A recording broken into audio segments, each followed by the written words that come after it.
משתמשים בניינו קיפ.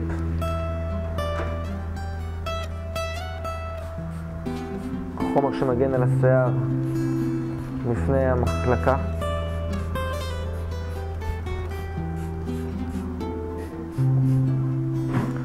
מפזר על כל השיער. השיער הוא גלי. אחרי ששמנו את הניינו קיפ אנחנו שמים את המי זהב. לתת עוד שכבה שמגינה על השיער. אנחנו משחקים את השיער כדי שהחומר יחדור לעומק השערה.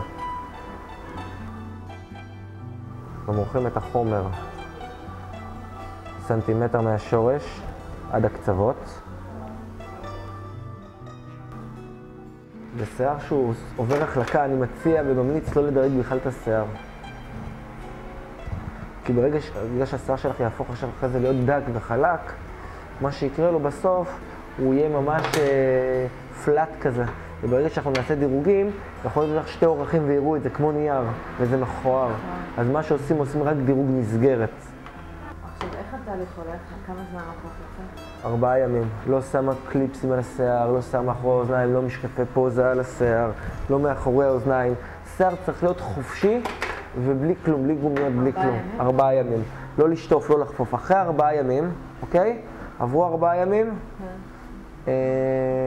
את שוטפת, חופפת את השיער. את יכולה לחפוף את השיער חופשי, אין שום בעיה. ומה שכן, אסור לך לעשות את השיער במשך 10 ימים. לא רק זה, לא לכתיש עם שיער רטוב. למה?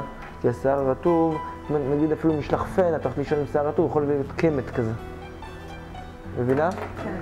אז תמיד עדיף לייבש את השיער עם פן או משהו, יש לך סבלנות. רק לייבש את השיער מלמעלה.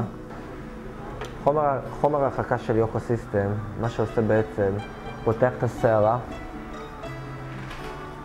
הוא חודר לשערה. בזמן שהוא חודר לשערה הוא גם משקם את השיער. נותן לו ברק, זה המרכיבים של ההחלקה. אחרי שהלקוחה תשב שעה עם החומר, משוצים את השיער במשך 10 דקות במים פושרים. אחרי שהשיער שטוף היטב, אנחנו שמים חומר שנקרא על השיער ננו-טרו, שמגן על השיער בפני ההחלקה, לפני המחליק שיער. ומייבשים את השיער